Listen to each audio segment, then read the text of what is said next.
And so, they're off. The election campaign is underway and handshakes and baby kissing are coming to a doorstep near you. Well, maybe not the baby kissing or even the handshake. We're still in a pandemic. Welcome to a very different campaign. The Scottish election 2021.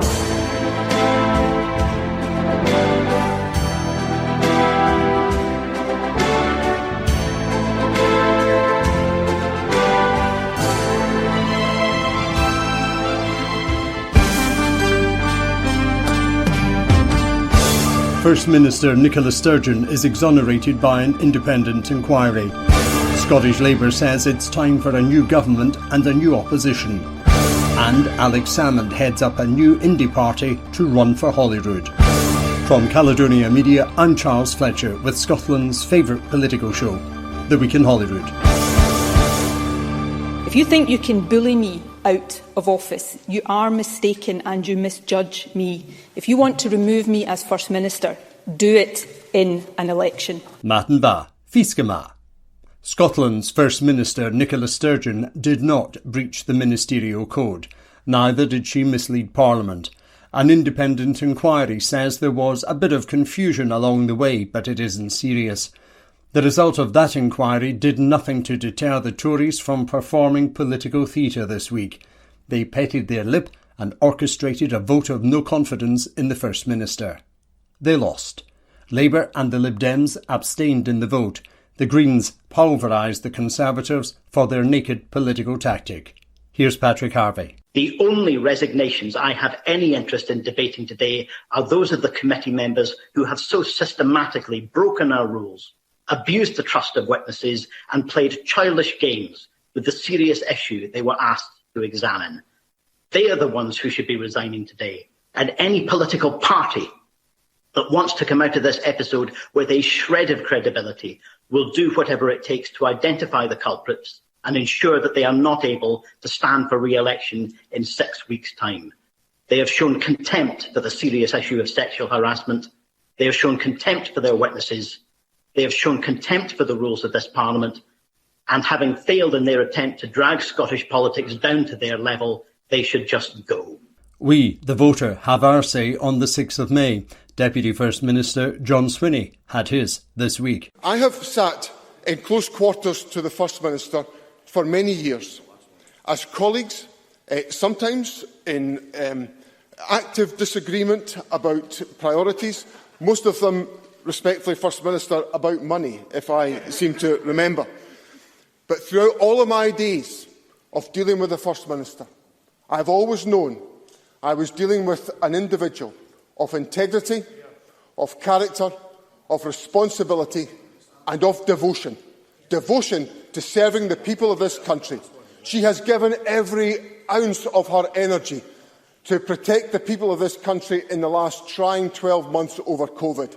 She has done everything she could to protect the public, and the last thing she deserves is this grubby motion from the Conservatives, and I invite Parliament to chuck it out at the first available opportunity. Labour leader Anas Sarwar refused to support the no-confidence vote. He says it's time for a new government and perhaps, prophetically, a new opposition. Anas Sarwar was listened to in silence in the chamber. On this, the penultimate day before the Parliament reaches the end of its 5-year term, I would much rather we were reflecting on the impact of this dreadful pandemic and debating what we need to do to ensure our country recovers in the years ahead. Instead, we are confronted by a litany of government failings which led to 2 women being so badly let down, and a Tory party that cares not about the principles but about the politics. A harassment policy failed. 2 women were let down. It has shaken trust in the system and risked discouraging victims to come forward. It has called into question the integrity of government. It has undermined the principles of transparency and accountability. It has seen a misuse of public money. There are huge failures and big questions to be answered. There are no winners in this debate. Not the SNP. The spectacle of using a harassment inquiry as a recruiting tool was grotesque. And the Tories, in the face of all these failures, playing politics, interested only in getting a scalp. They announced they would bring a vote of no confidence before the First Minister had even given evidence to the committee. They lodged this motion on the 4th of March, before the Hamilton inquiry or the committee inquiry had concluded. Seriously? On one side, a litany of failings from a government that let down 2 women. On the other side, an opposition guilty of playing grubby party politics on an issue as serious as sexual harassment. This is a day of shame for our Parliament. Scotland deserves a better government, and it deserves a better opposition. From the outset, I have made it clear that we would not prejudice the outcome of the inquiries, that we would remove party and personality. I accept the conclusion of the report published yesterday, but I also accept the conclusions of the cross-party report published today by a committee of this Parliament, which highlights a catalogue of errors. And yet still nobody has taken responsibility for the catastrophic failings by this government. There are still serious questions for the Permanent Secretary and for the First Minister too, because the buck ultimately stops with her. It cheapens this Parliament to have the government attacking the work of the committee. The SNP's tactics risk calling into question the very verdict of every committee of this Parliament ever. Members have spent months scrutinising and investigating in an attempt to get to the truth, often in the face of obstruction from the government. There are huge challenges ahead for our country, but I tell you, Presiding Officer, we can't come back to a Parliament like this after the 6th of May, using this chamber as a game designed to divide our country further. We cannot support a motion which is designed not to deliver the kind of strong opposition they promised, but purely at dividing our country and our politics still further. A failing government on one hand, a game-playing opposition on the other. Our politics must be better than this. Our people deserve better than this. For the sake of the people of Scotland coming through COVID and with the huge challenge and task that faces us, we can't come back to this. Presiding Officer, Scotland deserves a better government and it deserves a better opposition. Here's the tip. Keep an eye on Anas Sarwar over this campaign. In the past few weeks, he has shown statesmanship. After that vote, I spoke with the Lib Dem leader, Willie Rennie. He says this week has seen ugliness in Scottish politics. Why did the Liberal Democrats abstain in that vote? Well, we didn't want to undermine the integrity of the independent investigator. He was a senior lawyer in Ireland, well respected, and we've got to trust his report. And he had judged that Nicola Sturgeon had not breached the Code of Conduct. But neither could we support a First Minister who had let down women so badly, admitted by many is the case, and spent £500,000 and more on a court case that was defending the indefensible. This week has been a really dark week in politics. It's been poisonous, it's been vicious, the language has been incendiary, and it's got to stop. We need to bring an end to that, and we need to focus on the future of this country. There is an opportunity to create a new country with a progressive alternative to this poisonous dynamic between the Conservatives and the SNP that I think has dragged our country down. We need to change that, we need to change it for the better, and I'm up for it. Willie Rennie, thank you very much. We'll see you on the campaign trail. Okay. Thanks, Charles. It is indeed an intense week here at Holyrood. We awaited the results of those 2 inquiries, one independent, one cross-party. The independent one, headed by Barrister James Hamilton, declared the First Minister had not broken the ministerial code or misled Parliament. The cross-party committee decided she had misled them and, by default, the Parliament. This from a committee that leaked like a sieve throughout its term and has in some eyes been discredited along the way. On the day its report was published, 4 of its own members declared they wanted little to do with it. On the day the Conservatives held their no-confidence vote, the First Minister said she would not be bullied out of office. Presiding Officer, let me be clear about this. Had Mr Hamilton's report gone the other way, I would have accepted it. Had he found that I had breached the code in anything other than the most technical and immaterial of ways, I would have been standing here right now tendering my resignation, because the integrity of the office I am so privileged to hold really does matter to me. The office of First Minister is more important than any temporary incumbent of it. But given that I have been cleared by that independent report of any breach of the ministerial code, then my message to all those, especially to the Conservatives, who now, despite Ruth Davidson's protestations, refuse to accept Mr Hamilton's conclusions, is this. If you think you can bully me out of office, you are mistaken and you misjudge me. If you want to remove me as First Minister, do it in an election. Of course, if today's desperate political stunt proves anything, it is that you have no confidence whatsoever in your ability to do so, because you have nothing positive to offer the Scottish people. Presiding Officer, the last year has been exhausting for everyone. My experience of it is as nothing compared to those who have lost loved ones, suffered illness or watched businesses go to the wall. But I have given my all every single day trying to lead us through this ordeal. I don't mind admitting that the intensity and the gravity of decision-making has taken its toll. The Alex Salmond saga and the assault on my character that it has entailed has certainly not helped. But this country needs strong, experienced and positive leadership as we continue to navigate our way through and out of this crisis. And, Presiding Officer, that is what I offer. Which takes me to my final and to my most fundamental point. Tomorrow, this parliamentary term reaches its conclusion. Perhaps not a moment too soon. The toxic atmosphere that has infected this chamber in recent months will give way, I hope, to the fresh air of an election. And I hope that the fresh air will bring with it a rigorous and positive debate, not just about personalities, but about the kind of country we want to be, about how we rebuild from this pandemic and create a fairer, more prosperous Scotland. It is now time, Presiding Officer, for the country to decide. The confidence of this Parliament matters.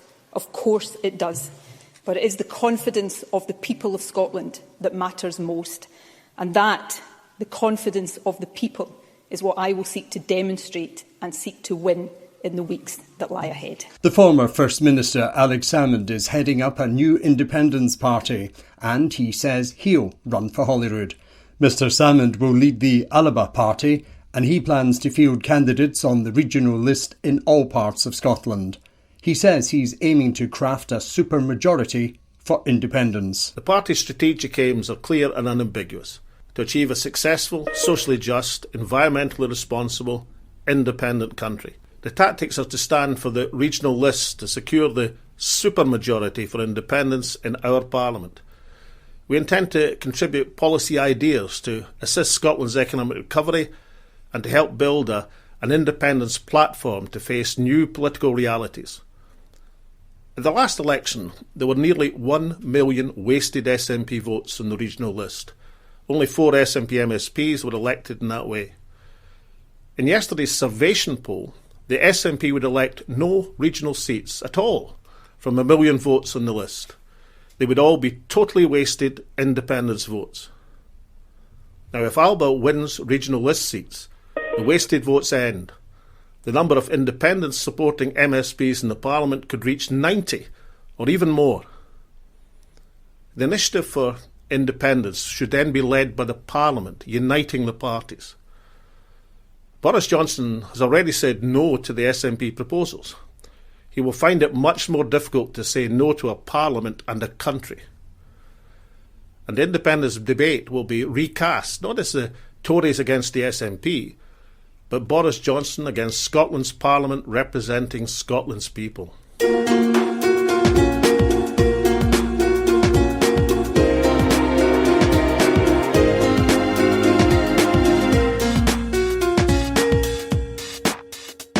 We're on our way out of lockdown. The Western Isles has taken the first step towards that freedom we all seek by moving from level 4 down to level 3.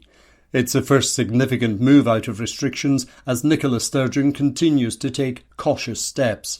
She thanks children, and young people in particular, for sticking to the very difficult restrictions. I also want to acknowledge the impact of the past year on young adults. Many young people have been furloughed, many have lost their jobs.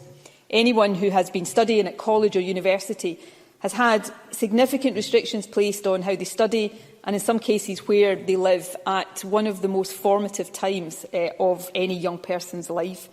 And although the restrictions on socialising are difficult for all of us, they are especially tough for people in their late teens and early 20s. But by sticking to the rules, as the vast majority have done, you have protected yourselves, but also helped to protect older adults. And I hugely appreciate that, as does the entire country. Presiding Officer, for all these reasons, one of my overwhelming emotions on looking back over the last year, which is why Richard Holloway's remarks resonated so strongly, is gratitude. I will never be able to thank people enough for the sacrifices made and everything that has been endured over these past 12 months. But in addition to gratitude, I think all of us should feel a sense of resolve, perhaps politicians in particular. As we recover from this pandemic, as we will, we must create a better and a fairer country for everyone. The way in which people have responded to the pandemic has been defined, as I've said, by solidarity, compassion, love and sacrifice. But the way in which people have been affected has been defined by the inequalities that still scar our society. Inequality has massively affected people's quality of life during lockdown, and of course deprivation has significantly increased some people's chances of getting COVID and of dying from it. None of us can be satisfied by the idea of returning to life exactly as it was before. That's why, for example, the Scottish Young Persons Guarantee makes it clear that our young people must not pay the price of this pandemic throughout their lives. All of them must get a fair shot at education, employment or training as they start out in life. It's also why we are working to establish a new national care service. The last year has powerfully reminded us of the importance of care and of the dedication of our care workers. But the death toll in care homes has been a national tragedy. We must consider, reconsider and reimagine how we support our care workers and look after our older citizens. We must also learn other lessons from this pandemic, and that does include reflecting on our mistakes, the timing of the first lockdown, the decision to ease travel restrictions during last summer. But it also includes ensuring that we are prepared for future public health emergencies too. And more generally, there is, I think, a lesson for all of us in never ever seeing any change that we want to make as unthinkable or unachievable. The past 12 months have shown us that when it's necessary, human beings can achieve quite incredible and extraordinary things. Scientists across the globe have developed vaccines at record speeds. Testing infrastructures have been established literally from scratch. People have changed their behaviour and their way of life at a moment's notice to protect and care for each other. Now, the conditions that the next Scottish Parliament faces will, I hope, be nothing like the ones we've encountered and endured in the past year. But that Parliament will have an even greater responsibility than this and previous ones to tackle inequality, to support economic recovery and achieve a just transition to a net zero society. And if we, all of us, can summon just some of the urgency, resolve and solidarity we have shown in the face of the virus and bring that to bear in tackling these big issues and others, then I hope we can ensure that we don't simply return to normal, that instead we create a better and fairer normality for the future. Presiding Officer, these choices, of course, will be for the next Parliament and the next Government. For today, I know the focus for everyone is on remembrance and reflection. But since this is the last time that I will speak about COVID in this chamber before the election, I do want to say a few words about the weeks ahead. COVID updates will obviously be much less regular during the pre-election period, but the Government will still be monitoring the pandemic constantly. I will be doing so on a daily basis and taking and announcing decisions as required. That's vital because although we can now see a route out of lockdown, difficult judgments do continue to lie ahead. In the past 3 months, we've significantly reduced the number of COVID cases in Scotland. We know that the vaccination programme is now reducing deaths, and recent research gives us confidence that vaccination will reduce transmission rates. That opens up the prospect, the fantastic prospect, that we can come out of lockdown on a sustainable basis. Indeed, I can confirm that from 6 p.m. tomorrow, the Western Isles will move from level 4 restrictions to level 3, the level that currently applies to Orkney and Shetland and some of Scotland's other islands, and that reflects their success in reducing transmission in recent weeks. Across the country, during April, we hope to reopen parts of the economy, with more retail services reopening on 5th April and a full reopening of shops on the 26th. We hope that hospitality will start to reopen on the 26th of April as well, and that travel restrictions in mainland Scotland will come to an end on the same date. And of course, above all, we hope to see all children back in school after the Easter holidays. And of course, we also look forward to it becoming easier for all of us to meet up with each other again, particularly loved ones, initially in outdoor settings, but then we hope indoors as well. As vaccination proceeds and we go further into spring, life should feel a bit less restricted and a bit more hopeful than perhaps it has done for some time. And as a higher and higher proportion of the population gets their first dose of vaccine, we hope to be able to relax restrictions even more. As I indicated last week, we have real hope that later on this year that gigs can be allowed again, nightclubs can reopen, social gatherings can be permitted, and family reunions can take place, so that we can all enjoy simple pleasures such as hugging our loved ones, pleasures that I'm sure none of us will ever take quite as much for granted again. But although that point may be in sight, that end is not quite here yet. At the moment, hundreds of people are still getting this virus every day in Scotland. It is still highly infectious and it is still dangerous, including to many younger people. And of course, many countries across Europe appear now to be on the brink of a third wave. All of that should remind us of the need to be careful and cautious. As we emerge from lockdown, we must do so steadily and surely, and in a way that does not allow the virus to run out of control. And we must keep in place other measures, for example, travel restrictions, for as long as they are needed. To lift restrictions in the future, we still need to keep suppressing the virus now. So please, to everyone across the country, continue to stay within the rules for your own safety and the safety of everyone else. Stay at home for now, except for specific essential purposes. Please do not meet people from other households indoors. And remember to follow the facts advice when you are out and about. By doing this over the past 12 months, all of us have helped each other get through what has been, I think, for all of us, certainly for the majority of us, the most difficult, challenging and exhausting year of our lives. By continuing to do all of this in the coming weeks, we can and will continue to look after each other. And we can also start to look ahead to the future, not just in hope, but with increasing expectation of the better and brighter days that lie ahead. My sincere thanks to everyone across the country for all the sacrifices of the past 12 months. If you work in the NHS in England, the UK government is proposing a pay rise of 1%. It's been derided as a slap for those who've done so much over this past peculiar year. The Scottish Government is proposing a 4% pay rise for staff in NHS Scotland.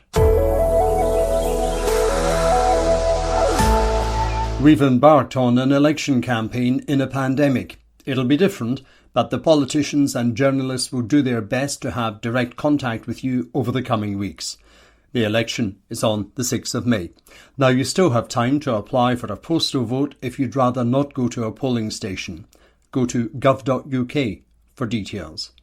Talking of which, let's now go to the UK Parliament and the House of Commons. We join the SNP's Westminster leader Ian Blackford, live from Skye. Yesterday, my brilliant colleague, the member for Adrian Shotts, made his final speech to this Parliament.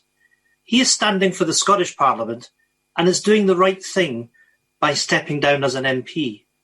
By doing the right thing, he will avoid a dual mandate and a separate by-election that would cost the public £175,000. Mr. Speaker, the Scottish Tory leader is also seeking a place in the Scottish Parliament, but is refusing to step down as an MP. So, as his boss, will the Prime Minister order the member for Moray to resign his seat, avoid a dual mandate, and save the taxpayer £175,000?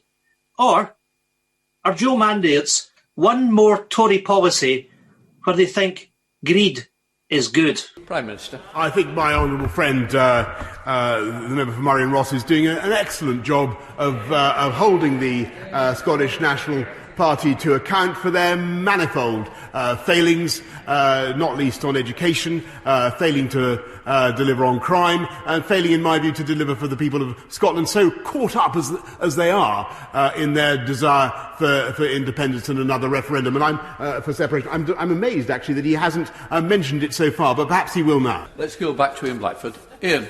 Simply yet again a Prime Minister failing to answer a question, and that charge that greed is good in Tory policies. Mr. Speaker, we know that Tory leaders in Scotland have a habit of dodging democracy. Baroness Davison is fleeing the House of Lords, and the current Tory leader is too feared to stand in a constituency. No wonder this morning's Daily Record declared that the Scottish Tories have exposed themselves as shameless, as nasty, and just plain daft. They are led by a man so devoid of imagination that when asked what he would do if he was Prime Minister for a day, he replied, "I would like to see tougher enforcement against gypsy travellers." Does the Prime Minister really have confidence in a Scottish Tory leader who doesn't even have the courage to put himself before the voters in a Scottish constituency? Of course, Mr. Speaker, and the right honourable gentleman represents a party that's so devoid of imagination that it can't come up with any workable solutions to help the people of Scotland improve their education, improve the fight against crime, cut taxes in Scotland where they're the highest in the whole of the UK. They're so devoid of imagination, Mr. Speaker. They're the one track record. All they can talk about is a referendum to break up the United Kingdom. That's their song. I'm amazed, actually. It's twice he hasn't mentioned it. Maybe he's getting nervous of singing that particular song. Have you know? It's rather curious, Mr. Speaker. Well, he's not coming back, is he? But next week, let's see, or after Easter, let's see if he mentions it again. Scotland votes in the most important election since devolution on the 6th of May. How you vote can shape the nation, and your question to the leaders can inspire. I'm Charles Fletcher. Email your question to holyroodleaders@gmail.com. The Week in Holyrood, bringing the Scottish election home.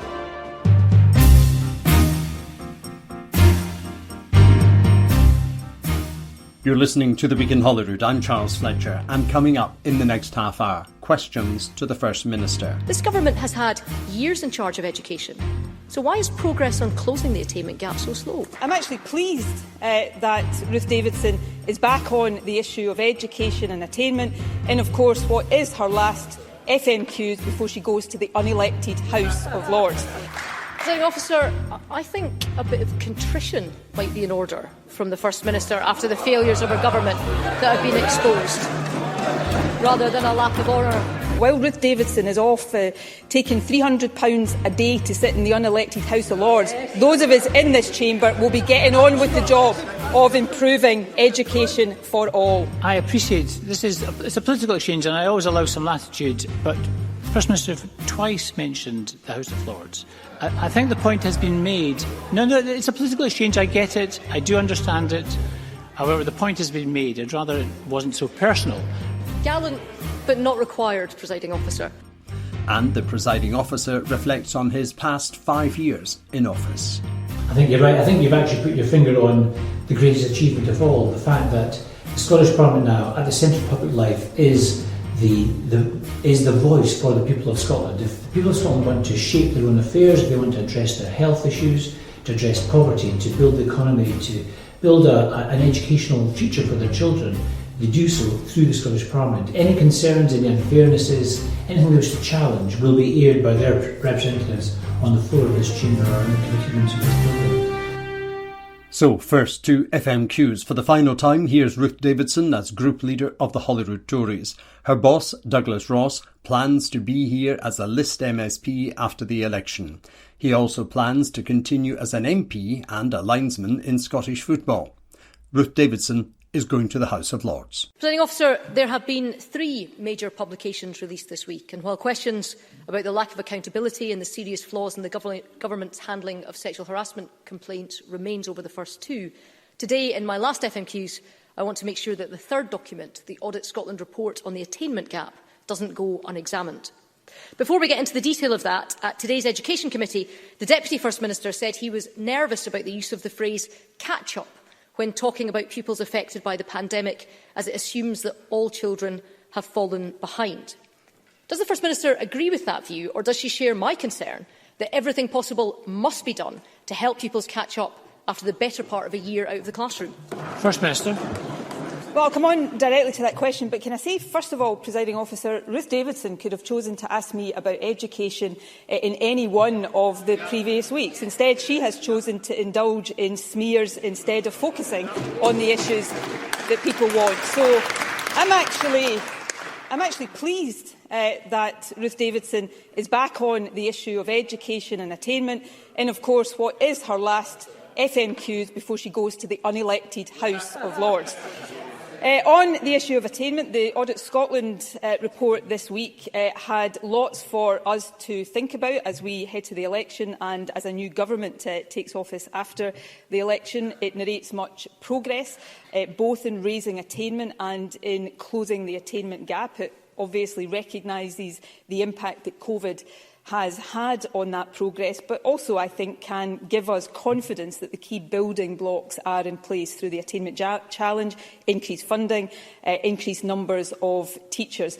On the specific issue, though, yes, I do agree with the Deputy First Minister. I think it is really important that we do support young people to catch up on their education. And the Scottish Government has announced significant additional investment supporting increased numbers of teachers and a whole host of other initiatives to help with that. But I also think, and I make no apology for this, I also think it's really important that we recognise on the wider well-being of young people and that we recognise the impact not just on their education of COVID, which has been really significant, but also the impact on their mental health, being away from their friends and their grandparents and family, and we take that holistic approach. So, for example, we will be introducing a summer programme backed by £20 million of additional investment that will allow us to focus on that broader well-being of children so that we do make sure they recover and catch up in that wider sense.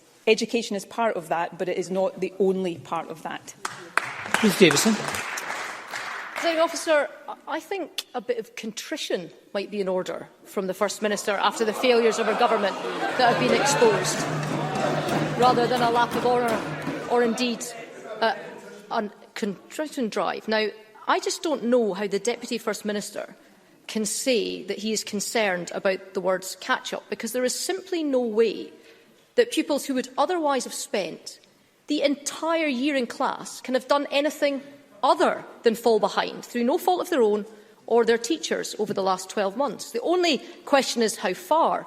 And while we respect the summer work, we want to know what else her government is going to do to turn it around.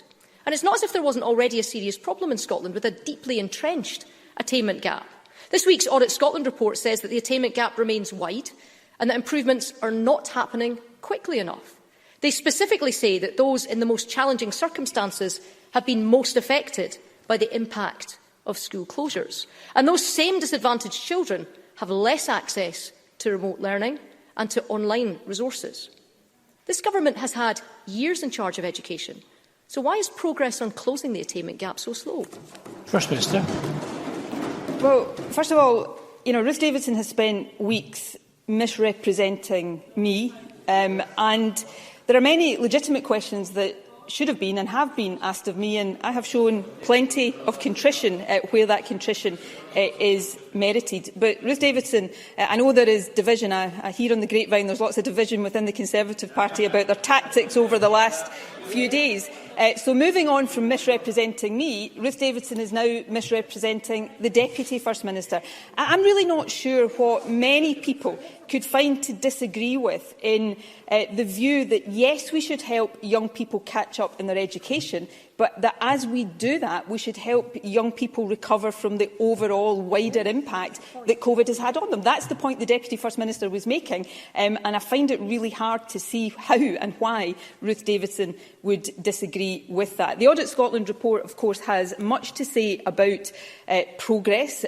For example, that at the national level, exam performance and other attainment measures have improved. There has been an increase in the types of opportunities, awards and qualifications available to children, and an increase in the number awarded. But it does focus also on the impact of COVID, and that is why we are so focused on making sure that we deal with that in the widest sense. So that's why we've committed almost £400 million of new funding over this year and next as part of education recovery. That's funding a range of different actions, including the recruitment of 1,400 additional teachers, 200 additional support staff, new digital devices, youth support work, all of the things that we need to do to support young people. It's also supporting the introduction of a £20 million pupil equity funding premium. That will be part of record investment through the Attainment Scotland Fund. So in the next Parliament, I hope to be standing here. That's up to the Scottish people. But while Ruth Davidson is off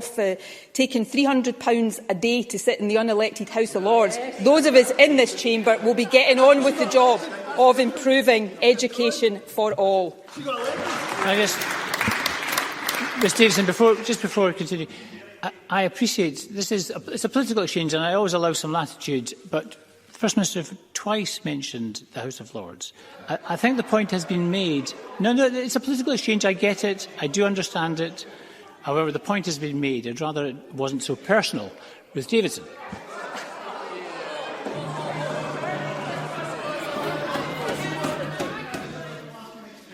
Gallant but not required, Presiding Officer. Presiding Officer, the First Minister does turn a good line on this. My aim, to put it very bluntly, is to close the attainment gap, not by a bit, but to close the attainment gap completely. That was more than 5 years ago, but as a promise, it's proven worthless. And the Government was running out of solutions well before the pandemic struck. The Audit Scotland report criticises the slow rate of improvement, and it does highlight the Attainment Fund, but it highlights that the Attainment Scotland Fund needs to change. Reading and writing are the basic core skills of every pupil. But the attainment gap for literacy in challenge areas increased from 2017 to 2018 and increased again from 2018 to 2019. Now, 7 months ago, after the last return of pupils to the classroom, the Scottish Conservatives were calling for measures to help get them back up to speed. 3,000 extra teachers, a national tutoring service and an independent inspectorate to make sure that schools were getting back on track. All ignored, all while our children are continuing to pay the price for government complacency. 5 years ago, Nicola Sturgeon said she was going to shut the attainment gap completely. Can she now tell the country when that will be? First Minister. Well, if the Scottish people re-elect me to be First Minister, then I will continue the work that we have been doing over the 5 years to improve attainment and close the attainment gap. And at risk of upsetting you, Presiding Officer, which I would never want to do, Ruth Davidson, I'm sure, will be watching us from afar. Ruth Davidson. Nicola Sturgeon called closing the attainment gap, and I quote, her sacred responsibility. And this Audit Scotland report is clear that the attainment gap that was meant to close is just as wide as ever. And who is to blame on this vital issue? Well, it can't be the party that's been in full control of our education system for the past 14 years. No. When confronted by more than a decade of failing Scotland, we heard this government's only solution on Monday. It was another independence referendum bill because that's all they've got. So with my last question in this chamber to Nicola Sturgeon, let me ask her this. How many times will she demand another independence referendum before she finally gets round to closing the education gap?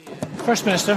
Well, of course, there'll be another independence referendum if the people of Scotland vote for another independence referendum. It is, Presiding Officer, called democracy, which I know is a principle that Ruth Davidson perhaps doesn't recognise these days as much as she might have done one day. It's not me, Presiding Officer, that is running away from responsibility and accountability. I'm about to put myself before the Scottish people, and I will put before the Scottish people my record in office. I will say to the Scottish people where we haven't made as much progress as we wanted to make, why that is the case, and I will put forward a positive case for the future. I will put forward the plans that will see us continue to improve attainment and close the attainment gap, continue to improve the health service, continue to support economic recovery, and yes, continue to support plans to allow this country to choose its own future so that we can build that recovery based firmly on the values of a majority of people in Scotland, not the values of Ruth Davidson and her Westminster bosses. But let me say, since it was her final question, that I wish genuinely Ruth Davidson well. 5 years ago, Ruth Davidson was trying to persuade people she was the next First Minister. That didn't quite work out, but I hope she has a happy time in the House of Lords. Presiding Officer. For Scottish Labour, Anas Sarwar. Presiding Officer, there's been a lot of focus on two reports this week, but no matter how devastating they were or could have been, nothing is more devastating than this one. On Monday, the Queen Elizabeth University Hospital Case Note Review was published. It was looking into infections in children and young people who were receiving treatment in the cancer ward at the Royal Hospital for Children. Its findings were heartbreaking. It found almost 40 infections were most likely linked to the hospital environment, and tragically, they played a part in the death of 2 children. We would never have got to this point if it wasn't for the bravery of NHS whistleblowers. But there are still lots of unanswered questions. Can the First Minister confirm that every family of a child who had an infection due to the hospital environment has been informed, particularly the 2 families of the 2 children that tragically died? First Minister.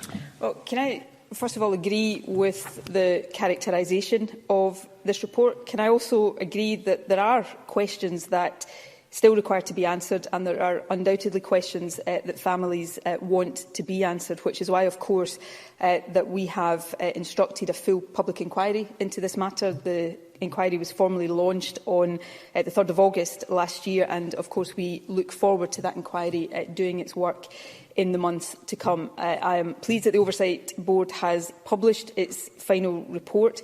The final report sets out a number of failings of the Greater Glasgow and Clyde Health Board and a series of recommendations which the Government expect the Board to take forward and to implement. I also welcome the publication of the Case Note Review Overview report. That was essential, that those most deeply affected by the events at the Queen Elizabeth Hospital had their voices heard and, as far as possible at this stage, their questions answered. In terms of families, as Anas Sarwar, I'm sure, is aware, the expert panel is now preparing individual reports for families affected, and they are expected to be issued to the families in the week beginning the 12th of April, in order that the families don't have only the information from the overview report, but specific information related to the circumstances in which their own children were placed. Anas Salmond. I understand what the First Minister is saying, and I welcome the public inquiry, but this has been far too long for families to be informed of the possible outcomes for their children. We have a duty of candour law in Scotland, and that means there is a legal duty to inform all families. I would suggest there has been breaches of that duty of candour law up until now. One of those families is the Darroch family. Kimberly Darroch's 10-year-old daughter Millie Mayne had leukaemia and was in recovery, but sadly caught a deadly waterborne infection and died. For years, Kimberly was never told the true cause of her child's death. Nothing I have done in my time in this Parliament has been more important or more difficult, Presiding Officer, than raising the case of Millie Mayne. I promised then that I would not rest until I got answers and justice for Millie and all the families affected. 4 years on from Millie's death, we are finally starting to get answers. Millie's family have demanded a fatal accident inquiry. They understand the delays due to COVID, but it is unfair to prolong their grief. I know the First Minister cannot direct the Lord Advocate, but given the findings in this report, Does she agree there must now be that fatal accident inquiry? First Minister. Can I say a number of things, and I'm genuinely trying to be as helpful as I can be within the constraints of my responsibilities. Firstly, I agree, and I think this comes through the overview report, is that amongst the lessons to be learned by the Health Board are lessons around transparency and openness, and I think that's a point that has been very firmly and clearly made, and one that I would expect the Health Board to reflect on very, very seriously. Secondly, in terms of Millie's family, and I know Anas Sarwar has worked closely with Millie's family and Millie's mum in particular, but I would say this to her family and indeed to the families of all the children affected, that there is a determination on the part of me and the government as well to get the answers that are required, but also to make sure that lessons are learned, and we will not rest until that is done as well. Millie's care was reviewed as part of the case note review, and as I said in my initial answer, the expert panel is now preparing individual reports, and that will include Millie. I know Millie's family, as is their right, is engaged in legal proceedings, and I don't want to say anything that would obviously prejudice any of that. Finally, on the issue of a fatal accident inquiry, it is not a decision for me as to whether there should be a fatal accident inquiry, and it is, I think, important recognising the separation of powers, that nor do I say anything that could be seen to be putting undue influence on those whose decision that is, which is the law officers. That said, I completely understand and I completely sympathise with the view of Millie's family that there should be a fatal accident inquiry, and I'm sure the strength of that feeling is understood by the law officers, although they have considerations that they have to weigh in reaching that decision, as they have in all cases. But I absolutely understand why Millie's family want to see that inquiry, and I understand why. Presiding Officer, we can't put all this on the Health Board. There are lessons for the Health Board, but there are also lessons for government. Nicola Sturgeon was the Health Secretary when the Queen Elizabeth University Hospital was commissioned and built. She was the First Minister when the hospital was opened. And we now know that 1 week before the hospital was opened, an independent report found that the water supply was not safe and posed a high risk of infections. That report was ignored and the hospital was opened anyway.